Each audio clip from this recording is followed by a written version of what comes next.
eso debe llenarme de temor. O sea, a una mujer debe llenarla de temor. Wow, que por mi cuerpo yo lleve a una persona a pecar contra ese Dios al que yo le temo, cuando yo lo que debo desear es que los demás le teman a Dios como yo le temo. Entonces, una mujer debe pararse en el espejo y decir, ok, claramente, ¿está cubriendo esto mi cuerpo?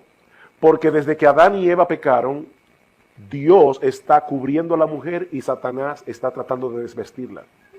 Desde el principio. O sea, fíjense cómo Adán y Eva pecan y ¿qué hace Eva? Se pone un bikini de hojas, pero en un bikini. Y Dios le dice, no, olvídate del bikini, es una túnica. Y la palabra túnica que aparece allí es una túnica en el hebreo que va desde el cuello hasta más abajo de la rodilla. Es que cubre el cuerpo. No es que yo ahora quiero, o sea, que hay que coger un centímetro y ver. El punto es que debe cubrir las partes privadas de la mujer. Y cubrirlas en todo sentido, porque yo a veces he estado en iglesias, y en verdad, no sé si reírme o llorar, pero son iglesias legalistas, fíjate, que dicen, las mujeres no deben usar pantalones, deben ser faldas. Oye, pero hay algunas faldas que son tan ajustadas, que yo digo, mejor que se pongan un pantalón holgado, porque están creando exactamente el mismo problema. ¿Cuál es el problema? O que están marcando todo su cuerpo de una forma tal que va a ser una tentación para el hombre, porque es que el hombre mira mucho, el hombre come por los ojos.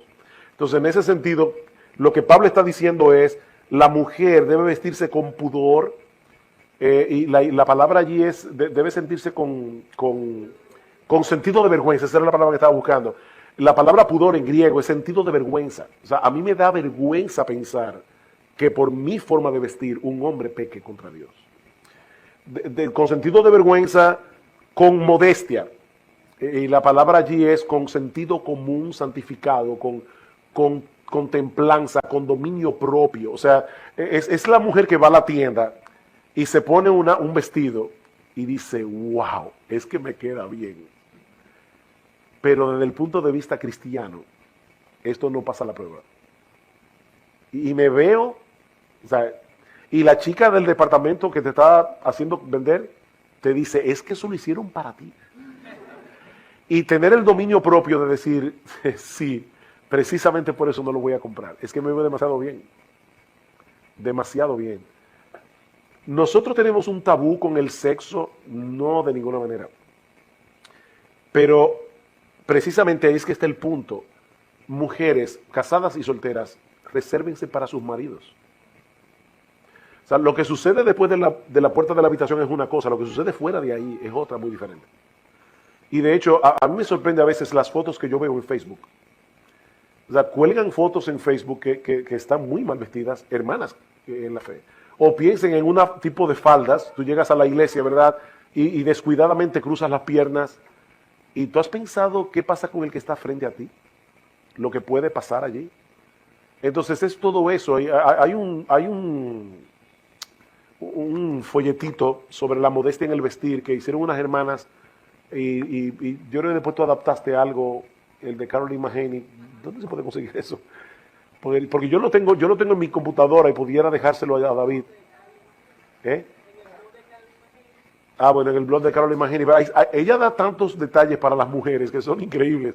O sea, ellos pensaron en casi todo, hasta el punto de, no te pongas una cartera, y esto puede sonar legalista, pero otra vez volvemos al punto de que es un problema del corazón. No te pongas una cartera terciada con la correa aquí, porque probablemente te va a marcar todo el busto. Y otra vez una mujer dice, ay, pero ustedes los hombres son unos monstruos. No, es que Dios nos hizo así. Es que el hombre lo que ve lo impacta. Entonces, aún hasta ese tipo de detalles, tener cuidado. Ahora, déjenme hablar a los hombres un momentito aquí. Hermanos varones, cuiden a sus esposas, cuiden a sus hijas. Porque, ¿qué pasa con nosotros muchas veces? Yo veo a mis hijas, yo tengo 2 hijas, ¿verdad? Y yo veo a mis hijas con un ojo muy diferente a como los demás hombres la ven, porque son mis hijas. O sea, yo puedo abrazar a mis hijas, sentar a mis hijas en la pierna, pero son mis hijas. Entonces, yo veo a mis hijas vestidas de cierta manera y yo tengo que tratar de ponerme en los ojos de otro hombre que le está viendo y decirle, no, mi amor, no salgas a la calle así. No salgas así porque no estás bien vestida. Y a las esposas por igual, o sea, sean guardianes de sus esposas. Pero recuerden que el legalismo no está en el hecho de tener mucho cuidado en la modestia. El legalismo está en la motivación que te lleva a tener ese cuidado. Si tú estás haciendo eso para sentirse superior a las demás hermanas de la iglesia, que dicen, yo soy más santa, uno no lo dice con la boca, pero muchas veces yo soy más santa que los demás porque yo no me he visto así, tú eres una legalista y eso es lo que está mal. O yo no quiero que la gente hable mal de mí. O yo quiero que la gente en la iglesia diga, tú ves, mira cómo se viste tal o cual persona. O sea, todo eso es legalismo. O ponerte reglas que la Biblia no pone y entonces querer que todo el mundo vaya por esa regla. Pero cuando una mujer le teme a Dios y está delante de Dios, se va a vestir de cierta manera. Entonces el asunto es pararte en el espejo y decir, Dios, ¿cómo tú me ves? Ahí es que está el punto. Vístete como una mujer temerosa de Dios. Es el contexto que dice Pablo. Otro argumento que yo digo mucho es que ahora en las tiendas no se consigue nada. Mira, busca y vas a conseguir algo. Aunque tengas que comprarlo 2 tallas más grandes. Porque ahora tú puedes ser small, ¿verdad? Aquí se le dice small o ¿cómo lo dicen? Tú puedes ser talla pequeña, pero las tallas pequeñas las están haciendo tan pequeñas que no encaja con tu cuerpo. Entonces vas a tener que comprar probablemente una talla medium o, ¿cómo se dice? Mediano, ok, son pequeños, mediano, grande. Tal vez vas a tener que comprar la mediana. Porque ya definitivamente los modistos no tienen modestia. O sea, a ellos no les importa eso. Y saben, hermanos, lo que de verdad a mí me llama mucho la atención, que en ese renglón los impíos muchas veces son más sinceros que los cristianos. Tú oyes los anuncios y tú dices, ellos saben lo que están haciendo. Todos los ojos estarán sobre ti. Entonces ellos te están diciendo claramente para qué fue yo diseñar la ropa. Era para que todos los ojos estén sobre ti. Pero ¿es eso lo que tú quieres? Ahora, déjenme poner un balance aquí. Pero el balance no está entre la modestia y la inmodestia. O sea, no es, como yo no quiero ser legalista, voy a ser inmodesta. No, el balance está en lo siguiente. Una mujer también puede decir, tú ves, por eso yo no me preocupo de mi vestido. Y entonces andan muy desaliñadas. Y yo no creo que eso tampoco sea piadoso. Por muchas razones. Yo creo que cuando nosotros vemos a una mujer que porque profesa ser cristiana se ve descuidada, eso no habla bien del evangelio. De hecho, déjenme decirles algo, hermanas, para que se sientan tranquilas. Pablo dice, asimismo que las mujeres se atavíen de ropa decorosa. Lo interesante es que la palabra atavío que aparece allí es la palabra cosmio, que significa adornarse, es de donde viene la palabra cosmético. Pablo no está prohibiendo que la mujer se adorne. Pablo está diciendo cuáles son los parámetros que debe tomar en cuenta la mujer al adornarse, porque la mujer fue creada por Dios con esa naturaleza, ese toque femenino. O sea, tú pones a un hombre a vivir en una casa y va a tener una silla y 4 mesas. Llega la mujer y pone un florero con alguna flor, y eso, qué bueno. O sea, definitivamente Dios hizo a la mujer de esa forma. Entonces no es que la mujer no se adorne, es que se adorne con sentido de vergüenza, con dominio propio, con temor a Dios. Eso es lo que Pablo está diciendo, no es que no se adorne. Porque entonces hay iglesias que dicen que la mujer no se afeita en la pierna, que no se... O sea, de verdad, yo no lo de Pablo se está metiendo en todo eso. Es el otro extremo. Yo a veces veo mujeres que digo, oye, pero es que aún hasta para los maridos se le están poniendo difícil. Debe ser una maestra del bien que enseñen a las más jóvenes, escuchen que, a amar a sus maridos y a sus hijos. Cuando las hermanas más jóvenes te ven a ti, deben aprender de ti a amar a su marido y a sus hijos, a ser prudentes, castas, puras, santas, inocentes, en pensamiento, en acciones, en toda su vida. Tú eres una maestra del bien que debes enseñar a las más jóvenes a ser castas, hermanas. Esta es una época donde la castidad brilla por su ausencia.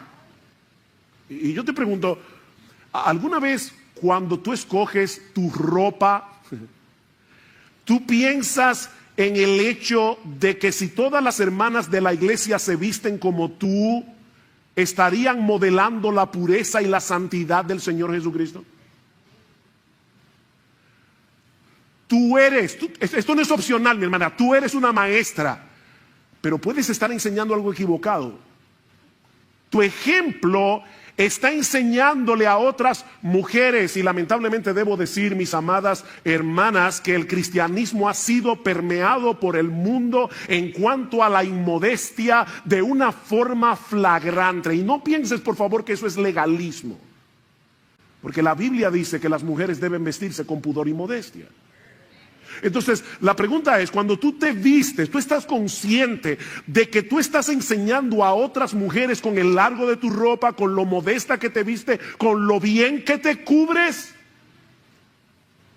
Maestras del bien, castas, cuidadosas de su casa, buenas, sujetas a sus maridos. Y oye, que para que la palabra del Señor no sea blasfemada. ¡Wow! Hermanas, eso es serio. Esto es serio, muy serio. La palabra de Dios puede llegar a ser blasfemada cuando en una iglesia las hermanas hablan muy bonito, pero se visten y andan y viven exactamente como las mujeres de allá afuera, y no como mujeres que le temen a Dios. Somos imitadores que deben ser dignos de ser imitados. Somos imitadores dignos de ser imitados. Miren, nosotros siempre estamos imitando a alguien, siempre, y siendo de ejemplo para otros. Eso es inevitable. La pregunta es, ¿a quién estás imitando tú? ¿A quién tú imitas? Déjame poner esto de una manera más concreta. Ahora mismo, y esto no es retórico, o sea, estoy haciendo la pregunta para que lo pienses de verdad. Tú podrías pensar ahora mismo en tres o cuatro personas de la iglesia a las cuales tú imitas, porque aunque es una persona imperfecta, no glorificada, es obvio que esa persona trata de imitar a Jesús. Tú puedes pensar en 3, 4 personas que tú conscientemente imitas, porque tú sabes que esa persona o esas personas son imitadores de Jesús. ¿Qué ejemplo tú le estás dando a otros? ¿Eres un creyente al que los demás pueden imitar, porque en dependencia del Espíritu Santo tú procuras ser imitador de Cristo? Bueno, pastor, yo un ejemplo. Sí. Estos nuevos creyentes de Tesalónica eran seres humanos comunes y corrientes, y ellos llegaron a ser un ejemplo. Nadie tiene excusa para no ser un ejemplo. Porque de paso, no hay que ser perfecto para ser un ejemplo. No, obviamente, porque si eso es lo que se requiere, ninguno de nosotros podría ser un ejemplo.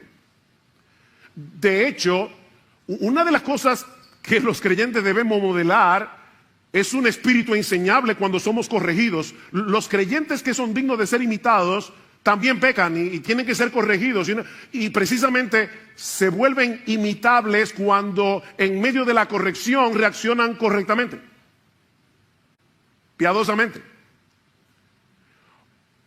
Cuando son convencidos de pecado, los creyentes dignos de imitar modelan una vida de arrepentimiento. Aquí no estamos hablando de una vida perfecta, aquí estamos hablando de una vida de arrepentimiento.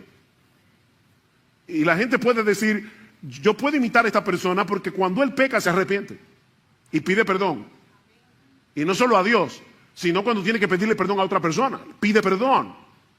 Es digno de ser imitado, no hay que ser perfecto. Y yo vuelvo y te pregunto, ¿tú eres un ejemplo para tu esposa? Ese es tu primer, ¿qué puedo decir? La primera persona en la que tú tienes que ser un ejemplo es a tu esposa, a tu esposo. ¿Eres un ejemplo? ¿Eres un ejemplo para tus hijos? Nosotros estamos todo el tiempo modelando algo delante de nuestros hijos, nuestro amor por el Señor, nuestro amor por su palabra, nuestro amor por la iglesia. Tú eres un ejemplo. Si todos los creyentes de esta iglesia te imitaran a ti, ¿cómo sería esta iglesia?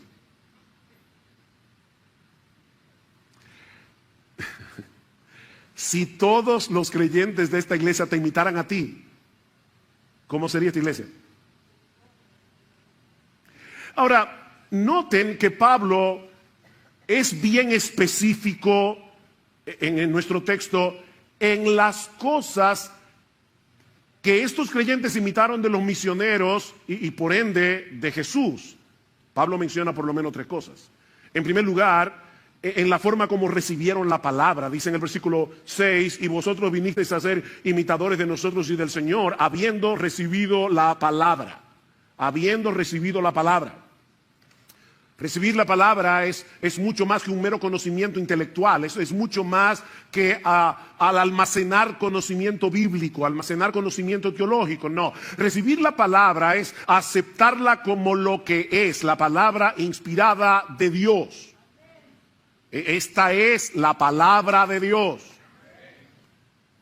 Y por lo tanto, es este libro y no ningún otro el que debe modelar nuestras creencias, el que debe modelar nuestra cosmovisión, el que debe moldear nuestra conducta. Este libro, porque es la palabra de Dios.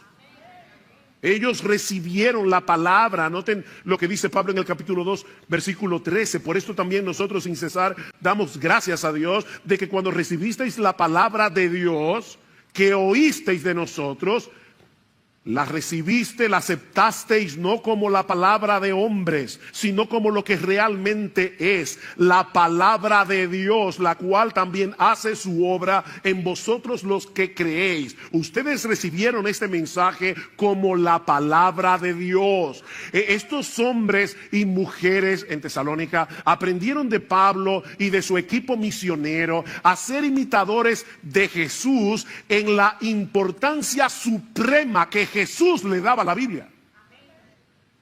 ¿Oyeron eso? Que Jesús le daba la Escritura. Él era el Hijo de Dios. Sin embargo, ¿cómo se defendió Jesús? Perdón. ¿Cómo se defendió Jesús en el monte de la tentación? Lo que Cristo dijera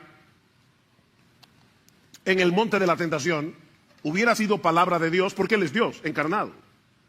Pero ¿cómo se defendió? Escrito está, escrito está, escrito está, citando Deuteronomio. Cristo usó la escritura para defenderse de los ataques del maligno. Escrito está.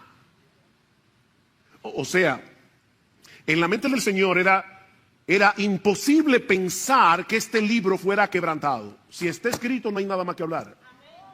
A la ley, al testimonio. A la ley y al testimonio, como dice Pablo en Romanos capítulo 3, versículo 4. Sea Dios veraz y todo hombre mentiroso. Sea Dios veraz. En Juan 4:34, Cristo le dice a sus discípulos que su comida es hacer la voluntad del que lo envió. Perdón. Mi comida es hacer la voluntad del que me envió. El hombre de Dios, perdón, el Hijo de Dios encarnado, Jesús, tomaba en serio la palabra de Dios. No busco mi voluntad, Juan 5:20, sino la voluntad del que me envió. ¿Y dónde conocía Jesús? ¿De dónde extraía Jesús la voluntad de Dios? Del mismo lugar que tú y que yo, de este libro.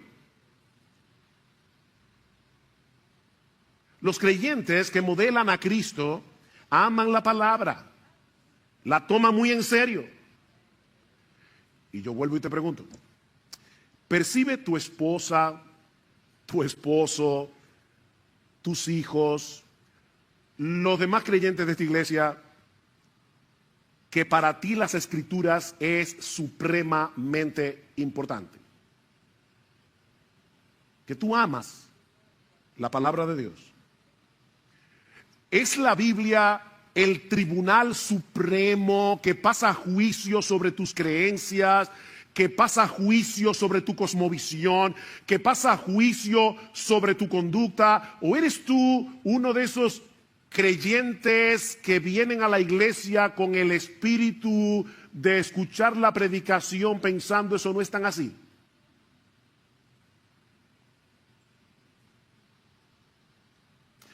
Pero estos creyentes no solo recibieron la palabra de Dios como lo que es la palabra de Dios, sino que lo hicieron en medio de mucha tribulación. ¿Vieron el texto? Y vosotros vinisteis a ser imitadores de nosotros y del Señor, habiendo recibido la palabra en medio de mucha tribulación. Ellos aprendieron de Pablo y de Silas y de Timoteo a ser imitadores de Jesús en el sufrimiento que trae consigo hacer la voluntad de Dios, tomar la Biblia en serio en un mundo que todo lo distorsiona. Donde a lo bueno llaman malo y a lo malo llaman bueno. Lean el libro de los Hechos, sobre todo los capítulos 16 y 17, donde Lucas narra el inicio de la obra evangelizadora en Europa, y ustedes verán el alto precio que Pablo y su equipo tuvieron que pagar por predicar la palabra en un medio sumamente hostil. Y los tesalonicenses lo sabían, porque de hecho pasó en su ciudad. Pablo estaba preso junto con Silas en la cárcel de Filipos, ¿y qué hacían? Cantaban himnos al Señor. Y lo más seguro ellos se habían enterado de eso. Los creyentes en Tesalónica aprendieron de Pablo y de su equipo misionero lo que era sufrir por Cristo. Ellos recibieron la palabra, ellos abrazaron el evangelio de todo corazón en medio de una severa persecución. Noten el capítulo 2, versículo 14. Pues vosotros, hermanos, vinisteis a ser imitadores de las iglesias de Dios en Cristo Jesús que están en Judea, porque también vosotros padecisteis los mismos sufrimientos a manos de vuestros propios compatriotas, tal como ellos padecieron a manos de los judíos, los cuales mataron tanto al Señor Jesús como a los profetas, y a nosotros nos expulsaron de la ciudad. A Pablo y a Silas y a Timoteo los expulsaron de Tesalónica, y los hermanos vieron eso.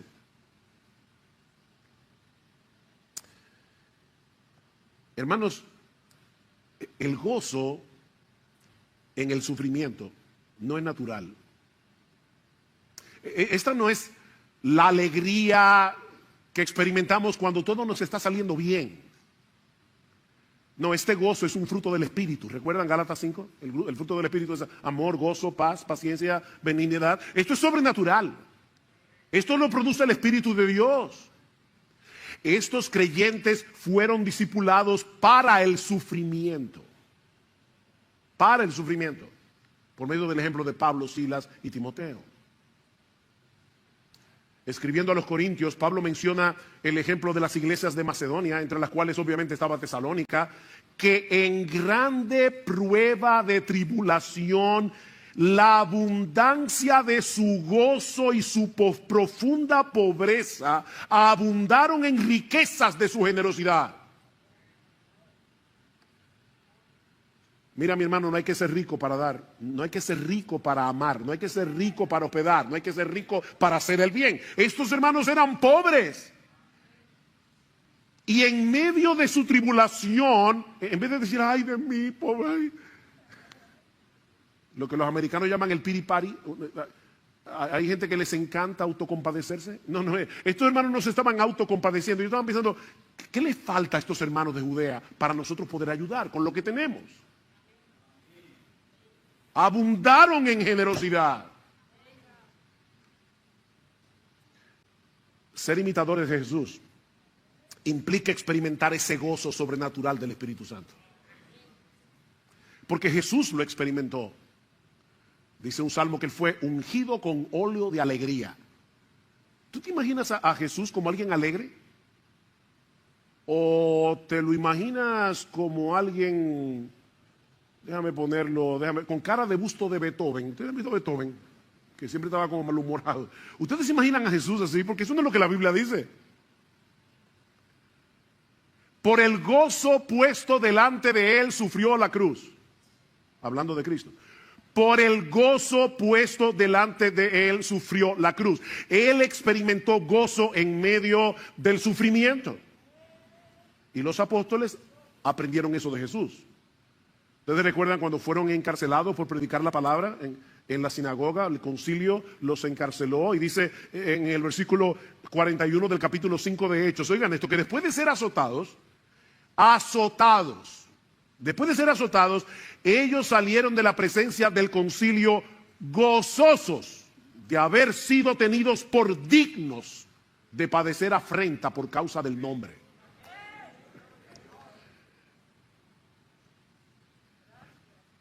¿Eran masoquistas? ¿Les gustaba sufrir? Por supuesto que no. A ellos les dolían los golpes, igual que a ti y que a mí. No, a ellos no les gustaba sufrir. Ellos se gozaban en poder mostrar a los ojos del mundo que Cristo es tan precioso, tan valioso, tan excelso, que todo lo que tengamos que padecer por su causa, bien vale la pena. Ese es el gozo. Bien vale la pena. ¿Alguna vez tú has pensado que tu sufrimiento por causa de Cristo es una oportunidad que Dios te está dando para mostrarle a todo el que te rodea que Jesús es precioso? Tan precioso que vale la pena sufrir por Él. Es una oportunidad. Alguien decía, me encantó esta frase, que el gozo del creyente es la bandera que ondea el castillo de nuestro corazón y que anuncia que el rey está hoy sentado en su trono. Eso es el gozo del creyente. Mi rey reina. No es como la reina de Inglaterra. Esa monarquía no hace nada, excepto salir en las revistas. No.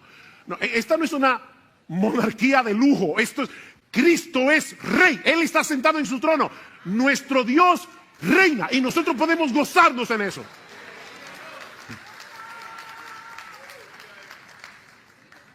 En medio del sufrimiento nos gozamos, porque sabemos que no existe un rey más bueno, sabemos que no existe un rey más poderoso, sabemos que no existe un rey más sabio que el nuestro y que al final nosotros compartiremos su victoria y su trono. Gózate. Y ahora yo te pregunto otra vez. Este es el mensaje de las preguntas. ¿Estamos modelando delante de otros lo que implica recibir la palabra en medio de mucha tribulación con el gozo del Espíritu Santo? ¿Estamos imitando conscientemente a otros cristianos que reciben la palabra así? Wow, yo quiero ser como este hermano, yo quiero ser como esta hermana. Pero tenemos que avanzar. También aprendemos de este pasaje que una iglesia digna de imitar es una propagadora del Evangelio. Una iglesia digna de imitar es una propagadora del Evangelio. Vean el versículo 7, de manera que llegasteis a ser un ejemplo para todos los creyentes en Macedonia y en Acaya, porque saliendo de vosotros la palabra del Señor ha resonado. De paso, Pablo habla mucho de la palabra de Dios, la palabra de Cristo. Solamente 2 veces Pablo usa esta frase, la palabra del Señor, aquí y en 2 Tesalónica, las 2 cartas, y es una frase que nos conecta con la palabra de los profetas del Antiguo Testamento, la palabra del Señor. Dice, la palabra del Señor ha resonado, no solo en Macedonia y Acaya, sino que también por todas partes vuestra fe en Dios se ha divulgado, de modo que nosotros no tenemos necesidad de hablar nada. La palabra griega que se traduce como resonar puede ser traducida también como retumbar o resonar muy intensamente. Es una palabra interesante porque está emparentada con el término griego de donde viene nuestra palabra eco. Eco. Todos aquí saben lo que es el eco. El eco es una reverberancia, es el sonido que se replica y se amplifica al chocar con otros objetos. Eso fue lo que sucedió con el mensaje del Evangelio cuando llegó a Tesalónica. Estos creyentes se convirtieron en una caja de resonancia.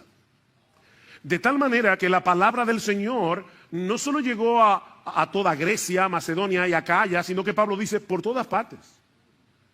Vuestra fe en Dios se ha divulgado.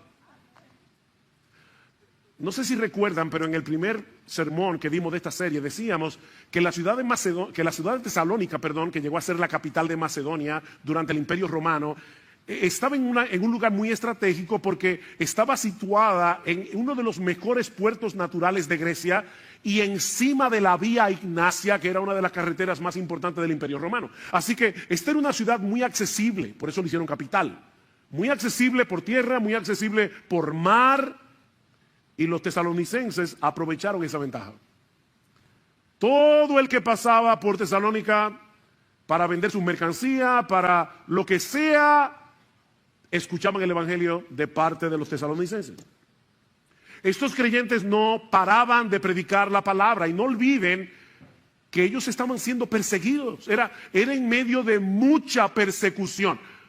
¿Qué sería lo más natural que haría un grupo de creyentes que están sufriendo por causa del evangelio? Mira, vamos a ser prudentes. Mejor dejemos de predicar por un tiempo hasta que las aguas se bajen. ¿Verdad? Eso sería lo más lógico. Pero no fue lo que ellos hicieron. Ellos estaban sufriendo persecución por predicar el evangelio. ¿Y qué hicieron? Seguir predicando el evangelio. Bunyan, el autor del Progreso del Peregrino, estuvo preso por 12 años en una cárcel en Bedford por predicar el evangelio. En esa cárcel escribió el Progreso del Peregrino. Y uno de los carceleros le decía: Bunyan, recuerda a tu niña María, una hija de Bunyan, nació ciega. Y le decía: tu familia está sufriendo porque tú estás aquí en la cárcel. Lo único que tienes que prometer, y te sacamos de inmediato, es que vas a dejar de predicar. Y él decía: si me sacan de aquí, vuelvo a predicar. 12 años preso. Eso fue lo que hicieron los hermanos de Tesalónica. Ahora, ¿de dónde aprendieron ellos eso? De Pablo y de su equipo. ¿Ven otra vez la cadena de discipulado? ¿Qué dice el capítulo 2? Porque vosotros mismos sabéis, ustedes lo saben, hermanos, que nuestra visita a vosotros no fue en vano, sino que después de haber sufrido y sido maltratados en Filipos, como sabéis, ven, ellos sabían lo que había pasado en Filipos, tuvimos el valor, confiados en nuestro Dios, de hablaros el evangelio de Dios en medio de mucha oposición. Ellos aprendieron eso de los misioneros. No había persecución que pudiera frenar a Pablo, y los tesalonicenses lo imitaron en eso.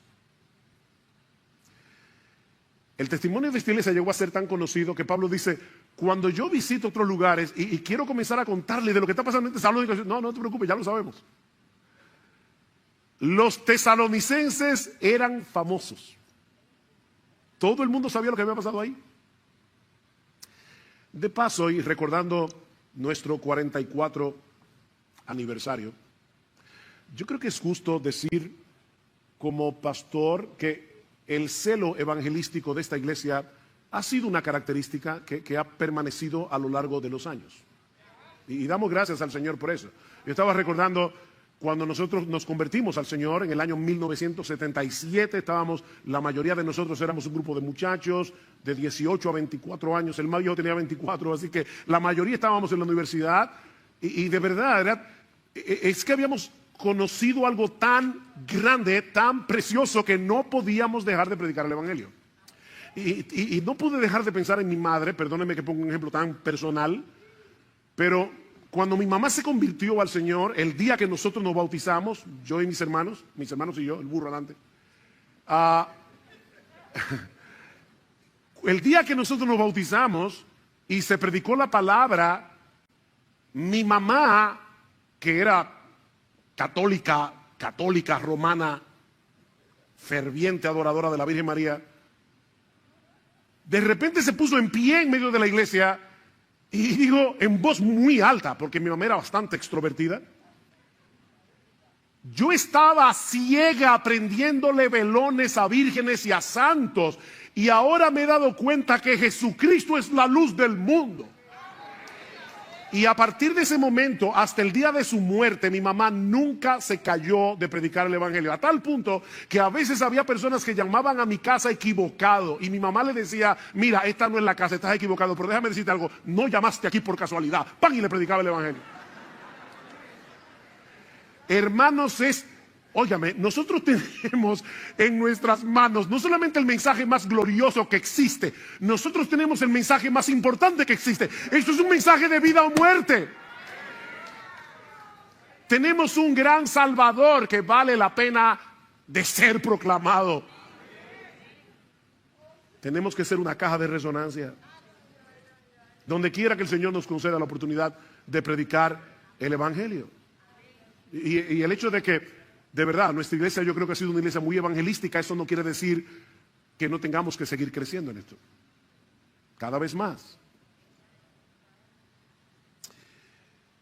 Pero aprendemos también de este pasaje que una iglesia es digna de imitar cuando manifiesta una incuestionable lealtad al único Dios vivo y verdadero.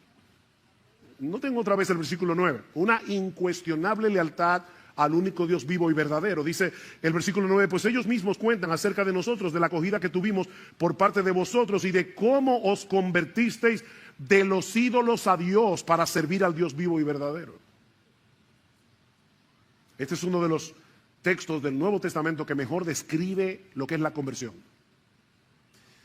Esta palabra, se convirtieron, significa volverse, es cambiar de rumbo. De repente te das cuenta que el camino por el que andas es equivocado, no te va a llevar al fin correcto y das media vuelta para tomar la ruta correcta. Eso es convertirse. Uno de los inventos más geniales de esta época es el GPS. Sobre todo para manejar en Estados Unidos, wow, qué bueno es tener un GPS. Global Positioning System, o sea, el sistema de posicionamiento global, un GPS.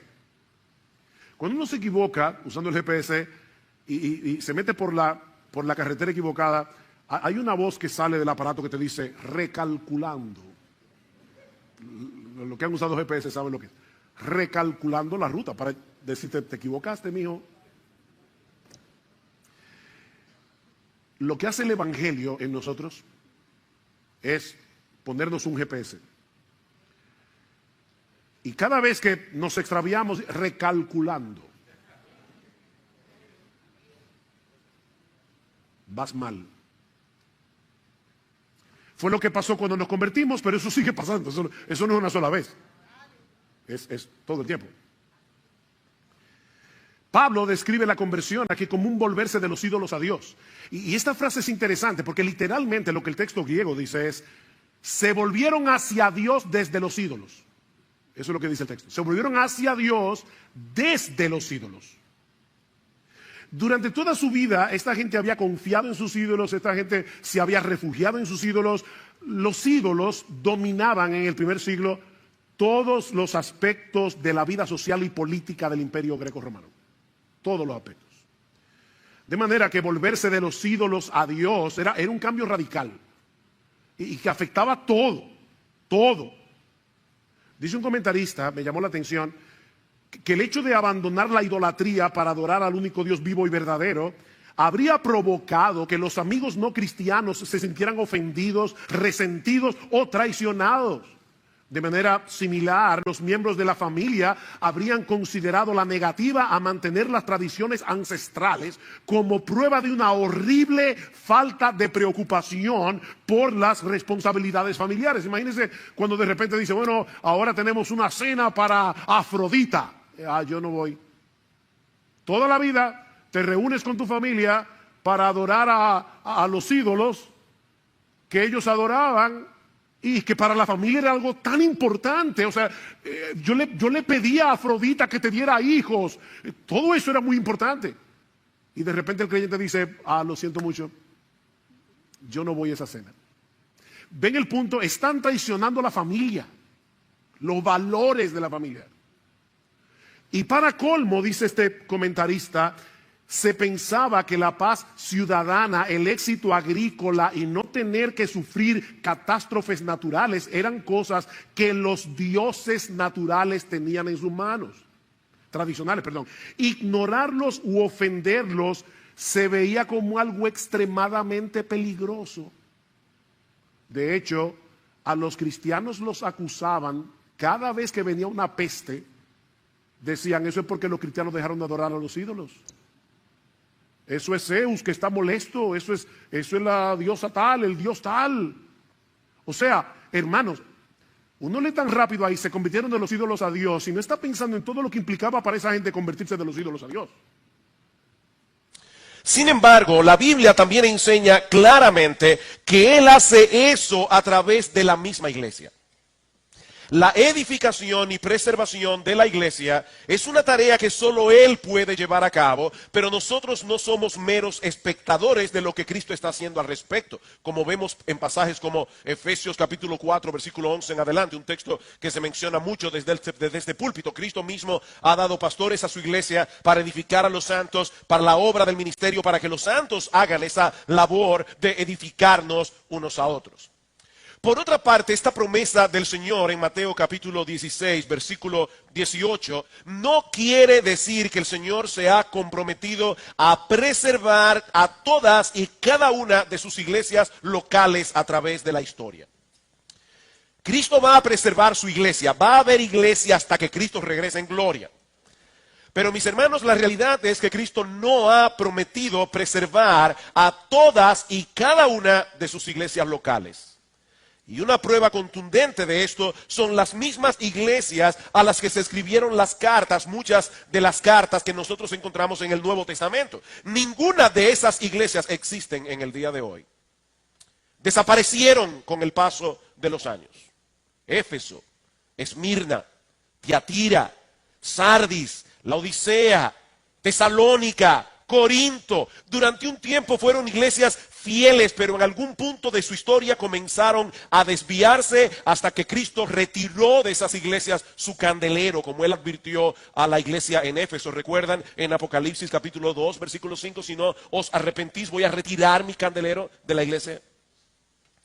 Eso puede suceder por un sinnúmero de razones, pero creo que una de las más comunes es el descuido de alcanzar a la siguiente generación. Mis hermanos, nosotros no estaremos aquí para siempre.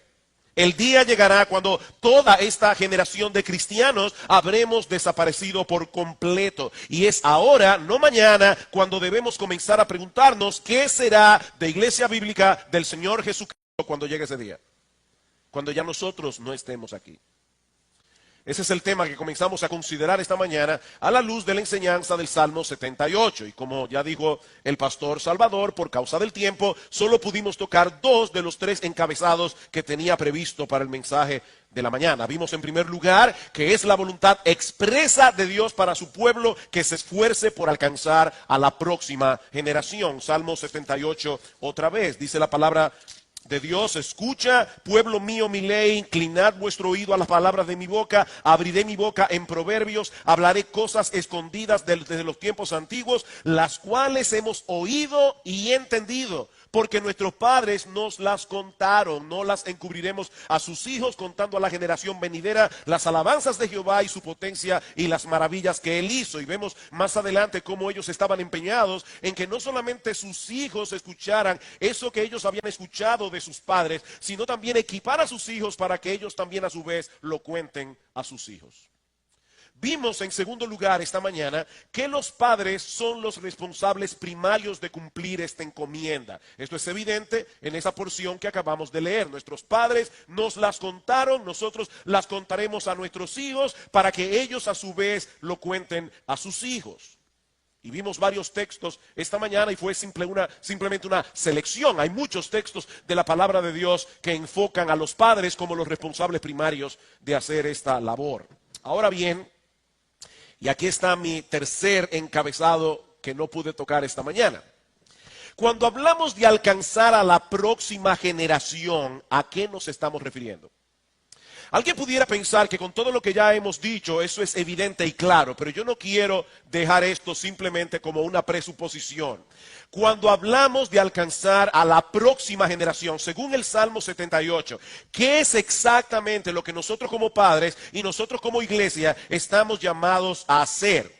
Bueno, según este salmo, estamos hablando de traspasar el conocimiento necesario de las Escrituras a la próxima generación para que ellos pongan su esperanza en Dios, su confianza en Dios, para que anden en sus caminos y para que ellos a su vez estén equipados a traspasar esa misma enseñanza a la próxima generación. Eso es lo que estamos llamados a hacer. Nosotros estamos llamados a traspasar a nuestros hijos suficiente conocimiento de las Escrituras como para que ellos pongan su confianza en Dios, para que anden en sus caminos y para que estén equipados a traspasar ese mismo legado a la próxima generación.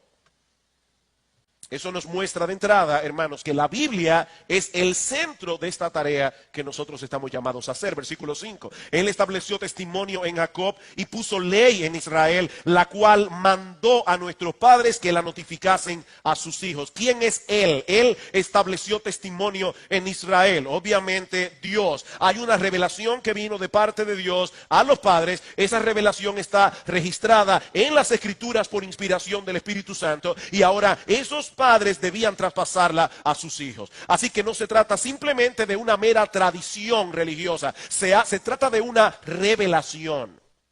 Queridos hermanos, Dios ha hablado. Yo no estoy esperando que ustedes salten de sus asientos con esa declaración, pero ¿saben qué? Deberíamos saltar de nuestros asientos. Dios ha hablado. Dios no es mudo, Él ha hablado, Él ha dicho algo. Dios ha hablado. Y lo que Él ha dicho es tan importante, es tan trascendental, que eso debe ser traspasado de una generación a la otra. Eso quiere decir, como bien señala John Piper, que la Biblia es el sol en el sistema solar de todo lo que enseñamos a nuestros hijos, tanto en el hogar como en la iglesia. Hay muchos libros en el planeta, muchos libros cristianos inclusive, que nosotros podemos usar, pero mis hermanos, todos los otros libros son como planetas oscuros que deben ser iluminados con la luz que emana de este libro. Todos los libros escritos por hombres deben ser juzgados y evaluados a la luz de lo que dice este libro. Es así de sencillo. Mis hermanos, nosotros tenemos la tarea de enseñar a nuestros hijos a pensar bíblicamente. Toda nuestra enseñanza debe estar empapada con las verdades de lo que Dios nos ha revelado aquí. En el Salmo 19, versículo 9, hablando de la revelación de Dios, dice David, los juicios de Jehová, y él no se refiere allí a los castigos de Dios. ¿Han oído ustedes cuando alguien se refiere a otra persona y dice que tiene buen juicio, que tiene opiniones acertadas? Bueno, lo que el salmista está diciendo allí es que las opiniones de Dios son verdad, todas justas. En otras palabras, la realidad de las cosas son como Dios dice que son, no como nosotros quisiéramos que fueran. Lo que Dios dice del hombre es lo que el hombre es. Lo que Dios dice acerca de este mundo es lo que este mundo es. Lo que Dios dice acerca de cómo debemos vivir la vida es así que debe ser y no de otro modo. Es su opinión del matrimonio lo que importa, no la de ninguna otra persona. Es lo que Dios opina del aborto lo que importa. Es lo que Dios opina de la eutanasia lo que importa. Es lo que Dios opina con respecto a cualquier cosa lo que importa. Y como decíamos esta mañana, cuando los expertos y la palabra de Dios se contradicen, entonces sea Dios veraz y todo hombre mentiroso. La palabra de Dios es infinitamente más preciosa que cualquier teoría o filosofía que el mundo pueda proveer. Y es esa palabra la que debemos traspasar a nuestros hijos. ¿Con qué propósito? ¿Cuál es la meta que nosotros queremos alcanzar? Que pongan su confianza en Dios. Versículo 7, a fin de que pongan en Dios su confianza. Y no se olviden de las obras de Dios. Mis hermanos, la meta de esta instrucción no es levantar una generación de personas decentes. La meta no es levantar una generación de personas laboriosas. Es una generación de hombres y mujeres que tengan tal conocimiento de la gloria, el poder, la majestad y la magnificencia de nuestro Dios, que pongan toda su confianza únicamente en Él. Por eso es que dice en el versículo 4, no las encubriremos a sus hijos, contando a la generación venidera las alabanzas de Jehová y su potencia y las maravillas que hizo. Mis hermanos, la Biblia no es un conjunto de historias de las que nosotros podemos sacar lecciones morales y religiosas o espirituales. No, la Biblia es el libro en el que Dios se revela al hombre. De manera que si la enseñamos correctamente, nuestros hijos se van a topar con ese Dios de gloria, con ese Dios magnificente en cada una de sus páginas. No es la historia de Abraham, es la historia del Dios de Abraham. No es la historia de David, es el Dios de David. No es la historia de Daniel, es el Dios de Daniel. Y el Espíritu Santo puede usar esa visión de Dios para traer a nuestros hijos al arrepentimiento y a la fe. De paso, esa es la fortaleza del currículum que nosotros usamos en nuestras clases de escuela dominical, el currículum de niños deseando a Dios, que todo gira en torno a la persona de Dios, no en torno a la persona del hombre. Hay muchas historias en la Biblia, pero todas ellas revelan una gran historia cuyo único protagonista es el Dios Trino, que salva a los pecadores a través de la obra redentora de Dios el Hijo. Él es el protagonista, Él es el héroe. Y esa es la gran historia que nuestros hijos deben conocer para que aprendan desde niños que nuestro Dios es enteramente digno de confianza. Y por supuesto, hermanos, nosotros tenemos un testimonio que dar a nuestros hijos. No se trata simplemente de darles una lección bíblica. Es que cuando vengan los problemas, nuestros hijos puedan ver en nosotros que de verdad nosotros confiamos en Dios. Podemos confiar en Él. Porque Él es sabio, podemos confiar en Él porque Él es bueno y perdonador, porque Él es el Dios de toda gracia, porque Él es el Todopoderoso, porque Él siempre cumple lo que promete, porque Él siempre gana, porque Él es santo, porque Él es justo, porque Él es el único que realmente puede satisfacer los anhelos más profundos del corazón humano. Es por eso que no hay nada más absurdo que una persona envanecida por su conocimiento de las Escrituras. Cuando uno conoce al Dios de las Escrituras, se humilla al pecador. Y Dios es exaltado. Así que es nuestro deseo que nuestros hijos puedan ver a través de las enseñanzas de las Escrituras la gloria y la majestad de nuestro Dios para que puedan confiar en Él y andar en sus caminos, versículos 7 y 8, a fin de que pongan en Dios su confianza y no se olviden de las obras de Dios, que guarden sus mandamientos, que no sean como sus padres, generación contumaz y rebelde, generación que no dispuso su corazón ni fue fiel para con Dios, su espíritu. La obediencia a los mandamientos de Dios es la evidencia de que verdaderamente amamos a Dios y confiamos en Dios. Nadie se salvará por guardar los mandamientos, eso lo sabemos, sino por confiar enteramente en la vida perfecta de Cristo, en su muerte en la cruz del Calvario. Somos salvos por gracia, por medio de la fe. Pero todos aquellos que han sido salvados por la gracia de Dios mostrarán la eficacia de esa gracia a través de una vida transformada. Juan 14, ustedes conocen el texto: el que me ama, mi palabra guardará, mi Padre le amará, vendremos a Él, haremos morada con Él. Hasta aquí, hermanos, lo que yo estaba supuesto a predicar esta mañana. O sea, aquí termina el mensaje de la mañana. Y ahora comienza el mensaje de la tarde. Qué bueno que hay aire todavía. ¿Qué hemos visto hasta aquí? Que hay una tarea que hacer con la próxima generación y que los padres son los responsables primarios. Eso es básicamente lo que hemos visto. Sin embargo, mis hermanos, la iglesia es una familia en Cristo.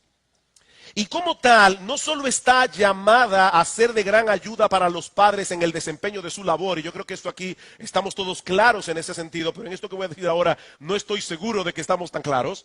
La Biblia presenta a la iglesia como una familia y por lo tanto no solo estamos llamados a ser de gran ayuda para los padres en el desempeño de su labor, sino también a tener cierto tipo de relación con los niños de esos padres que están entre nosotros, aunque esos niños todavía no formen parte de la membresía de la iglesia. Nosotros creemos por las Escrituras que el bautismo es la puerta de entrada para la membresía de la iglesia local. Y creemos que este símbolo debe aplicarse únicamente a aquellos que muestran las evidencias de haber venido a Cristo en arrepentimiento y fe y que puedan asumir el compromiso de venir a ser parte de la membresía de la iglesia. Esa es la razón por la que nosotros no practicamos el bautismo infantil.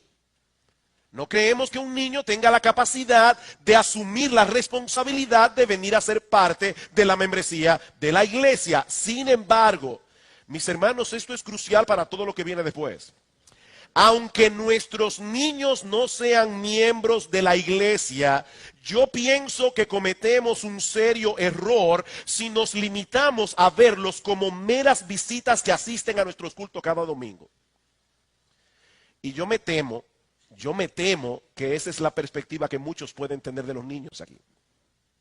Meras visitas que están aquí incidentalmente porque sus padres están aquí y ellos no pueden estar en otro lugar. Y por lo tanto los niños están aquí. John Piper, a quien voy a estar citando mucho en este sermón, lo presenta de esta manera. Si bien es cierto que ellos no pertenecen a la membresía de la iglesia, aún así debemos verlos como pupilos amados de la comunidad del nuevo pacto.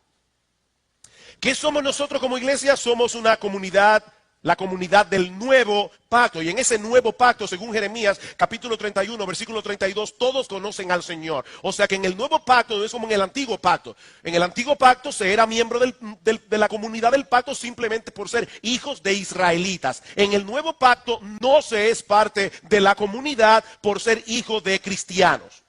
En el nuevo pacto es diferente.